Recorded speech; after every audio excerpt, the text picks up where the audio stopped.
Hello guys, कैसे हैं आप लोग। और मैं स्वर संधि के बारे में पिछले वीडियो में मैं सब बातें बता चुका हूं मैं आपसे।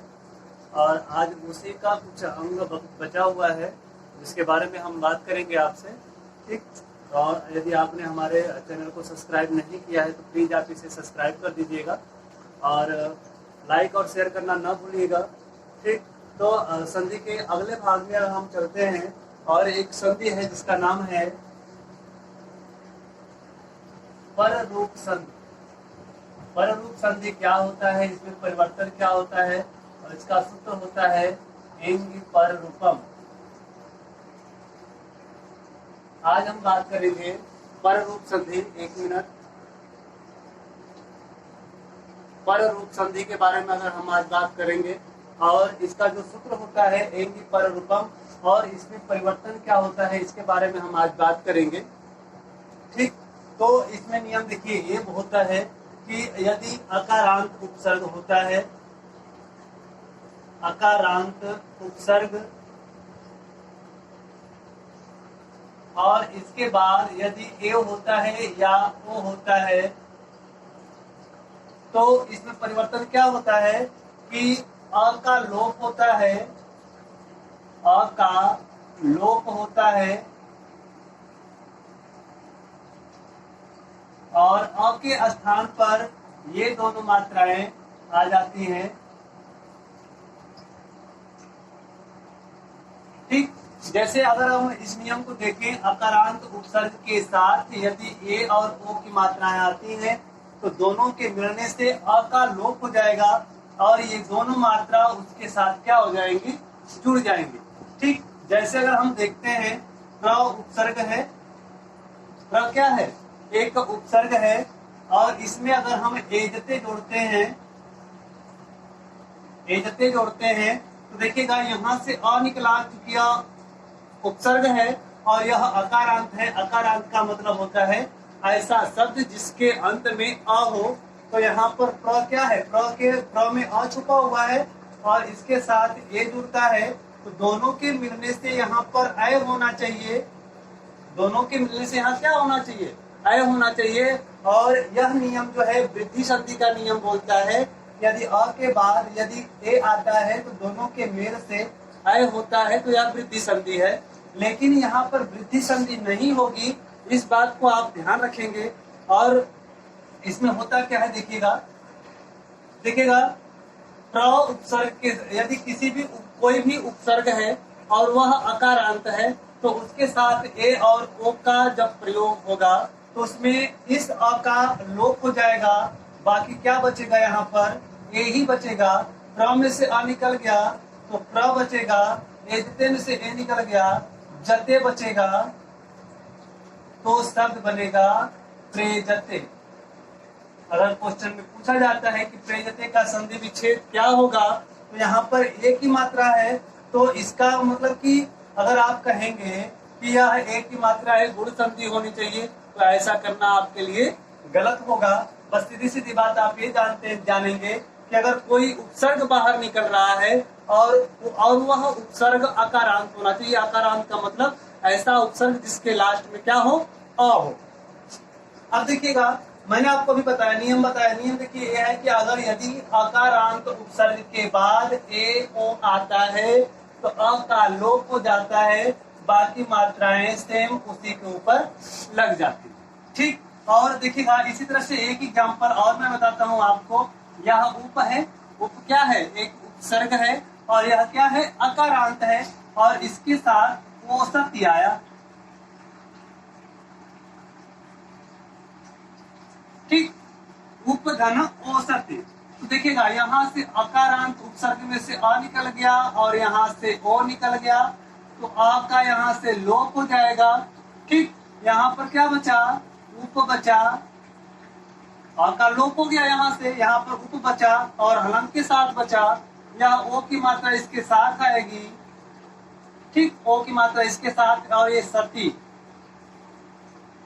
तो शब्द क्या बनेगा, उपोसति। और एक तरह से हम कह सकते हैं कि यह वृद्धि संधि का, वृद्धि का अपवाद है। क्वेश्चन पूछा जा सकता है कि वृद्धि संधि का अपवाद कौन सा संधि होता है, तो वृद्धि संधि का अपवाद पर रूप संधि होता है, जिसका सूत्र होता है एंगी पर रूपम। ठीक, और भी एग्जाम्पल है, जैसे देखिएगा प्र है और इसी में ओ सत्य जोड़ दिया, प्र और ओ सत्य जोड़ दिया, तो यहाँ पर क्या शब्द बन जाएगा, प्रोसति बन जाएगा। ठीक, प्रोसति। तो अक्सर एग्जाम में पूछे जाते हैं ये सारे क्वेश्चन, तो बस आपको ध्यान रखना है ये दोनों चीजें आपको याद रखना है कि कोई भी दशा में कोई परिवर्तन यदि होगा तो इसी तरह से होगा। और यह जो सूत्र है आपको याद रखना है कि आकारांत उपसर्ग के बाद यदि ए ओ आता है तो उसमें अ का लोप होगा, बाकी मात्राएं उसके साथ सेम जुड़ जाएंगी। ठीक, और इसी संबंध में एक और संधि है जिसके बारे में हम बात करेंगे, और अगर आप स्क्रीनशॉट इसका लेना चाहते हैं तो आप ले सकते हैं।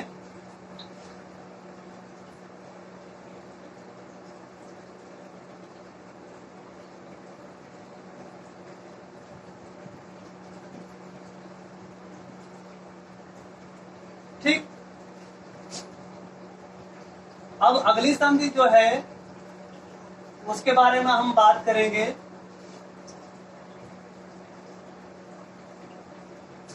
और अगली संधि है पूर्व रूप संधि। ध्यान देंगे, पूर्व रूप संधि, पूर्व रूप संधि की बात करेंगे, और इसका सूत्र होता है एंग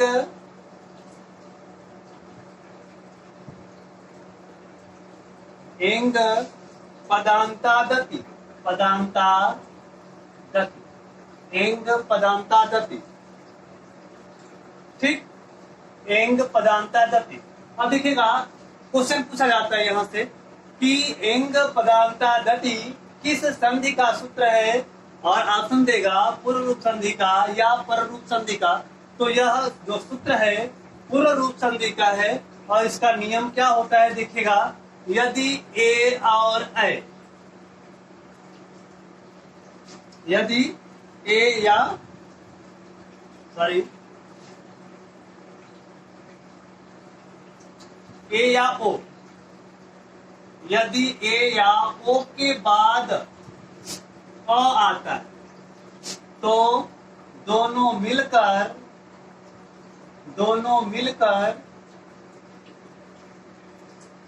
प्लूत स्वर, या इसे हम अवग्रह भी कहते हैं, हो जाते। बस इतनी ही बातें आपको याद रखनी। इतनी बातें अगर आपको याद है तो पूर्व रूप संधि आपका कंसेप्ट जो है आपका क्लियर हो जाएगा। ठीक, तो आइए बात करते हैं इसके एग्जाम्पल पे। देखिएगा कहीं पर भी आपको ये वाली मात्रा अगर मिल जाती है, ठीक, तो उसको आपको करना कुछ नहीं है, इसको आपको क्या बना देना है, अ बना देना है, बाकी सब उसी तरह से रहेगा। ठीक, जैसे हमने लिख दिया हरे प्लस अव, ये संधि विच्छेद है, मैं चूंकि संधि विच्छेद से ही बता रहा हूं। ठीक, तो अब देखिएगा इसके मिलने से शब्द क्या बनेगा। अब देखिएगा यहाँ पर ए है, यहाँ पर अ है, ए के बाद भिन्न स्वर आया तो क्या होना चाहिए, ए का आय होना चाहिए, लेकिन यह अयादि संधि का अपवाद हम इसे कह सकते हैं, लेकिन यहाँ पर आय नहीं होगा, आय नहीं होगा, होगा का यहाँ पे देखिएगा अगर एकार या उकार कोई शब्द है, और ये शब्द को हम एकार कहते हैं। एकार हम इसलिए कहते हैं क्योंकि इसके अंत में ए की मात्रा लगी हुई है, तो यहाँ पर एकार हो गया। इसके बाद अकार, आकार का कोई भी शब्द, उसका पहला शब्द यदि अ से है तो इन दोनों के मेल से क्या बनेगा, अवग्रह बनेगा। ठीक, और देखिएगा परिवर्तन इसमें क्या होगा कि इसमें ये तो अपने सेम जगह पर रहेगा, बस अ के स्थान पर क्या होगा, अवग्रह का चिन्ह लगेगा, जिसे हम प्लूत स्वर भी कहते हैं। आई बात समझ में। अब देखिएगा अगला एग्जाम्पल, करना कुछ नहीं है, आपको दिया है देवोपी। इसका संधि विच्छेद यदि आपको करना है तो आप कुछ मत देखिए, जहां पर ये वाली मात्रा आपको दिखती है, प्लुत स्वर दिखता है आपको या अवग्रह दिखता है, उसी को आपको क्या बना देना है, अ बना देना है। तो यहाँ से अपी बन जाएगा और यहाँ से क्या बन जाएगा, देवो बन जाएगा। बस करना कुछ नहीं, आपका संधि हो चुका है। ठीक, और देखिए अगला एग्जाम्पल है, इसे में दिया हुआ है विश्रोवे, विश्रो। ठीक, ये चीज दिया हुआ है। अब इसमें करना कुछ नहीं है, ए प्लुत स्वर दिखा, इसको अ बना दिया, बाकी इधर ले लिया, बाकी प्लस बना करके इधर कर दिया।